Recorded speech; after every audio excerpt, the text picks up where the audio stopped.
کبھی کبھی ملتی ہے ایسی تقریر، اس تقریر کو لاسٹ تک ضرور سننا، اور چینل پر نئے ہو تو چینل کو ضرور سبسکرائب کرنا۔ ایک بات آپ سے کہوں، بہت پیاری سی بات یاد آئی۔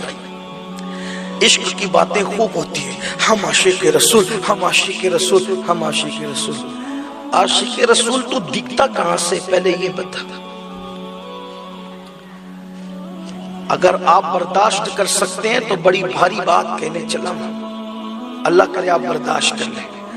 عاشقوں کے تو پیشاب پر بھی عشق کا اثر ظاہر ہوتا ہے، عاشقوں کے پیشاب میں بھی عشق کا اثر ظاہر ہوتا ہے۔ تمہارے تو منہ پہ بھی عشق کا اثر نظر نہیں آتا ہے؟ کس عشق کی بات کرتے؟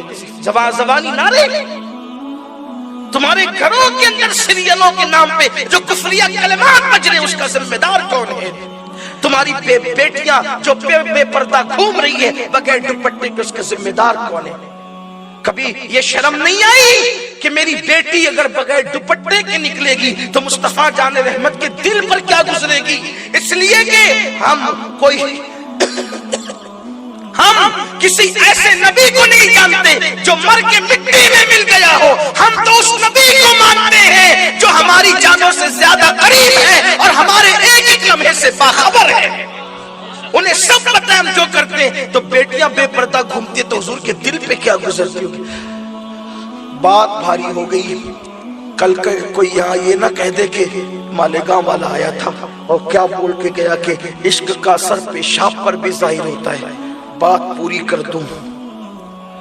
سید الطائفہ میرے مرشد حضرت سیدی سرکار جنید بغدادی فرماتے ہیں، میرے پیر و مرشد اور میرے ماموں حضرت سیدنا سر سختی، اس سر سختی خواجہ جنید بغدادی کے پیر بھی ہیں، ماموں بھی ہیں، اور وہ مرید ہے حضرت معروف کرخی کے، وہ مرید امام علی رضا کے، اور وہ مرید ہے حضرت امام موسیٰ کاظم کے، وہ مرید ہے حضرت امام جعفر صادق کے، اور وہ مرید ہے حضرت امام باقر کے، وہ مرید ہے امام زین العابدین کے، وہ مرید ہے امام حسین کے، وہ مرید ہے مولا علی کے، اور مولا علی نے خلافت پائی ہے مصطفیٰ جان رحمت سے۔ اتنا قریبی سلسلہ حضرت سر سختی کا۔ جنید بغدادی کہتے ہیں میں نے اپنے مرشد حضرت سر سختی کو نہ کبھی سوتے دیکھا، نہ کبھی بستر سے پیٹ لگاتے دیکھا، کبھی نہیں۔ ان کی عمر 80 سے تجاوز کر گئی تھی، لیکن 1000 کوشش کے بعد نہ کبھی وہ سوئے ہیں، نہ ہم نے کبھی انہیں بستر پہ پیٹ لگاتے دیکھا۔ ہم کہتے تھے کہ آپ سوتے نہیں، وہ کہتے ہیں محبوب جگتا ہو تو محب کو سونے کا حق کیا ہے؟ محبوب جگتا ہو محب کو سونے کا حق کیا ہے؟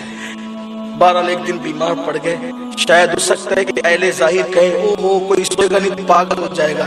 دراصل بات یہ ہے، عشق کی بات قانون سے بڑی اوپر ہوتی ہے، عشق کی بات قانون سے اوپر ہوتی ہے۔ دیکھو قانون کہتا ہے اگر کوئی آگ میں ڈالا جاننے والا ہو تو اس کو چاہیے کہ بھئی کمپرمائز کر لے، آگ میں نہ ڈالا جائے، یہی تو قانون کہتا ہے۔ لیکن عشق کہتا ہے کہ کود جا، کمپرمائز نہ کرنا یار کے دشمنوں سے، بے خطر کود پڑا آتش نمرود میں۔ عشق عقل ہے محو تماشائے لب بام، عقل تو کھڑی ہوئی ہے وہاں پر قانون کی باتیں کرتے ہوئے، عشق چھلانگ لگا کر کے کہتا ہے ہم نے یار دشمنوں سے کمپرمائز کرنا ہی نہیں ہے، ہم نے تو چھلانگ لگا دینا ہے۔ لیکن پھر یار جلوہ یوں دکھاتا ہے، یا نارو کونی بردم و سلام علی ابراہیم، اے آگ میرے ابراہیم پر سلامتی کے ساتھ ٹھنڈی ہو جا۔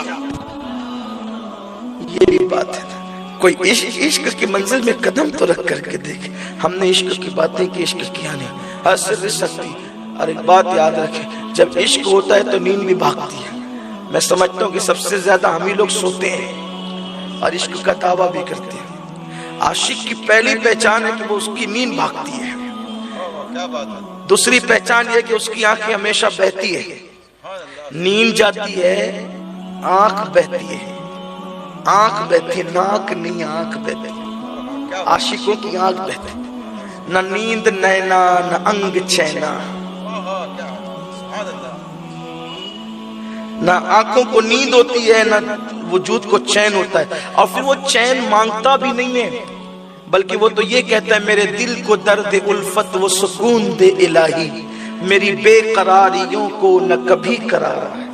اس کو بے قراریوں میں وہ لطف ملتا ہے کہ وہ قرار بھی نہیں مانگتا، اس کو بیماری بھی وہ مزہ ملتا ہے کہ وہ کبھی شفا بھی نہیں مانگتا. وہ کہتا ہے کہ مرض عشق کا بیمار بھی کیا ہوتا ہے, جتنی کرتا ہے دوا درد سوا ہوتا ہے. حضرت سر سختی بیمار پڑے, جنید بغدادی کہتے ہیں ہم نے عرض کیا سرکار علاج کرایا اپنی بیماری کا. سر سختی نے کہا کہ میں نے کسی حکیم کے پاس نہیں جانا. تو کہا کہ حضرت ایک عیسائیوں کا بڑا راہب ہے اور وہ بڑی حکمت جانتا ہے. تو کہا کہ میں اس کے پاس نہیں جاؤں گا. تو کہا کہ ہم جاتے ہیں اس کے پاس. گئے تو کہا ہمارے شیخ بیمار ہے. اس نے کہا ایک کام کریں, پیشاب لے کر آئیں. آج بھی جو ہے وہ کوئی بیمار پڑتا ہے تو پیشاب چیک ہوتا ہے نا, تو اسی سے مرض پتا چلتا ہے. آج کل لوگ لیبوریٹری میں سب کرتے ہیں, اس وقت تو لوگ دیکھ کر کے, اتنا تجربہ تھا, لوگ دیکھ کر کرتے. تو کہا کہ پیشاب لے آئے ان کا, میں دیکھ لیتا ہوں کیا مرض ہے. جب پیشاب آیا تو اس راہب نے پیشاب کو دیکھ کر ایک آہ کھینچی اور آہ کھینچ کر کے کہا کہ اسے کوئی مرض نہیں ہے, وہ تو مریض عشق ہے. اسے کوئی مرض نہیں, وہ تو مریض عشق ہے. پیشاب جس کا لایا میرے پاس, مجھے اس کے پاس لے چلو, میں اس کے ہاتھ پہ کلمہ پڑھ کے مسلمان ہونا چاہتا. عاشقوں کی تو شان یہ تھی, لوگ ان کے پیشاب دیکھ کر مسلمان ہو جاتے تھے. تم کیسے عاشقوں کے تمہارے سجدے بھی دیکھ کر لوگ مسلمان ہو جاتے. عاشقوں کی تو طبیعت یہ تھی. کیا لوگ بات کرتے عشق کی, عشق رسول کوئی بچوں کا کھیل ہے. ہمارے تو سجدوں کی بھی وہ حالت. واللہ میں سجدے کی بے ادبی نہیں کر رہا ہوں, لیکن یہ سجدے بھی کوئی سجدے ہیں. اقبال کہتے ہیں میں جو سر میں سجدہ ہوا کبھی تو زمین سے آنے لگی صدا. تیرا دل تو ہے صنم آشنا, تجھے کیا ملے گا نماز میں. یہ جو دلوں میں گناہوں کے بت بٹھا رکھے ہو, ان بتوں کو لے کر کے جا کر کے نماز پڑھو گے تو سجدے سے ملنا کیا ہے. ان کے دلوں سے سارے گناہوں کی محبت کے بت نکال دیے گئے تھے اور ان کا دل جو ہے خالص توحید کھانا بن گیا تھا. تو ان کے پیشاب دیکھ کر بھی لوگ کلمہ پڑھ کے مسلمان ہو جاتے تھے. پیشاب میں بھی عشق کا اثر نظر آتا ہے. ہمارے تو چہرے پہ بھی عشق کا اثر ہے, ہماری تو آنکھوں میں بھی عشق کا اثر نہیں ہے. آؤ احتساب کریں, عشق مانگے اللہ سے, محبوب کا عشق دے, تیری محبت دے.